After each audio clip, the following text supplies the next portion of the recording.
Welcome back to Straub Customs, and now that you've seen what I've done to the truck, you get to follow along while I build the raised bed floor of it. We're going to get the front piece measured up first, and it's looking like we're going to do 69 3/4. Alright, now that we got that piece cut, we got it mounted up with some clamps. We're going to go ahead and work on the back piece. And now that we got the rear piece in, it's just holding up by the stake pockets. We're going to start working on the sides. We'll get both sides knocked out, and then we'll come back. We have all four sides cut. We're going to take a silver Sharpie and we're going to go ahead and mark where they meet the bed. That's where we're going to grind down so it can be welded to it. This should go pretty quick because I'm going to use some 80 grit on a flat disc to get this knocked down to bare metal.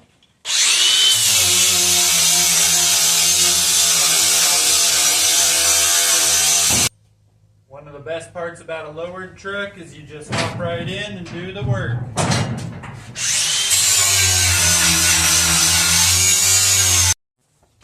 Now that we've got it all ground down all the way along the edge, we're going to clamp them back into place and we're going to start tack welding. But before we do that, we're going to unhook the battery, cover the back window, and cover all of your stuff with a welding blanket.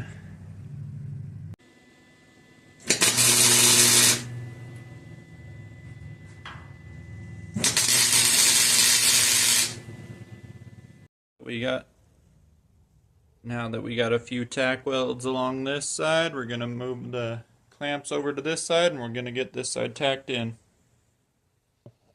Now that we got all the inside rails done, we're going to come in on the bed side and mark 7 inches on each side. And we're also going to do that up near the cab. The reason I'm doing 7 inches from here to the outside of this is it lines up with the wheel well, the part down here that's cut, and the bed line.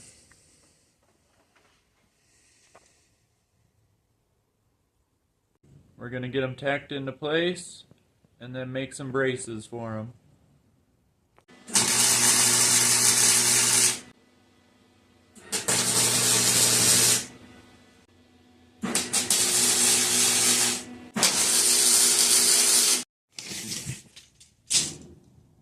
Now that we got those braces in, I'm going to come in from the cab side and mark 33 inches.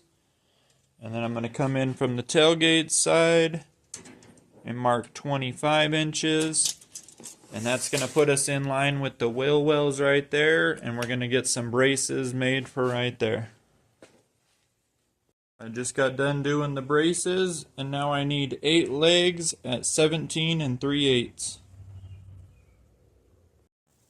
I just got all of the legs cut out and set into place. I'm going to mark around the bottom and get them sanded down so I can get them tacked into place. It's taken forever to flap disc through this truck bed liner, so it's getting late. We'll get back on it in the morning. Over the weekend I popped in the garage for a couple hours and I knocked out a few more braces and then got everything welded up to this point. I got more braces over the wheel wells and where the winch is going to be. I got a bottom brace on and it just bends over the axle. I used a pipe bender to bend square tubing, but it works.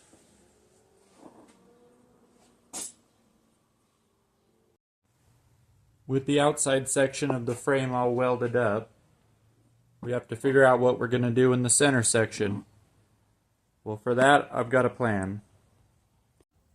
Why am I sitting on the floor in my garage? To tell you about the next part of the build. The center section of the bed floor is going to have a hidden feature. I need to get something in and out of the bed easily. It's going to look more ramp truck style with an angled bed floor instead of a flat one. It's still going to lift up and down, so I can get under it and work or show it off at a car show, but mine's going to have a hidden feature inside. Let's take a look and I'll show you what that is. So right here I took some 1x1 square tubing and welded it to some angle iron. The angle iron is just bed frame, cheap and easy on hand. I went halfway up, welded it on. Let me show you what I'm using that for. So over here we have it clamped onto the frame rail. Notice the gradual slope.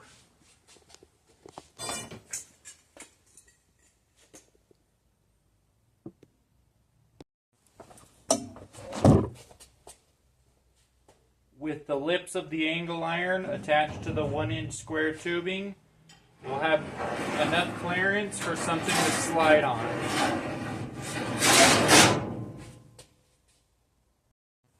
To make the bed lift up, I'm going to have to make some hinges.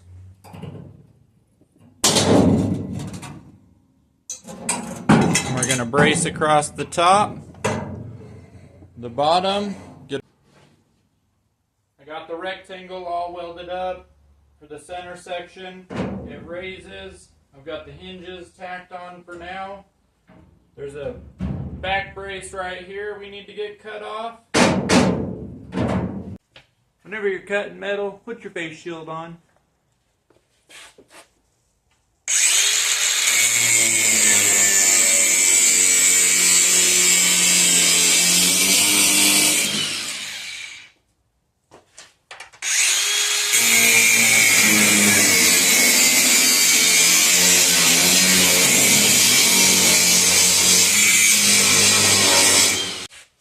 I've got both sides almost cut all the way through. There might be some tension, so I'm just going to grab this, pull it off. With the top bar cut off, I cleaned up the edges and I'm going to mount it along the bottom side under the brackets that are holding the bed floor up.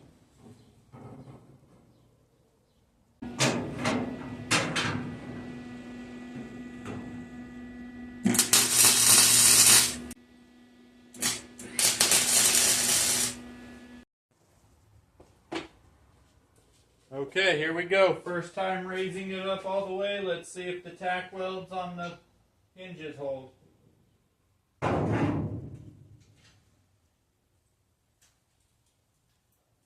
It'll never need to go that high, but that's pretty good. Couple little things to shave down over here, and it's got a 1/4 inch gap all the way around it.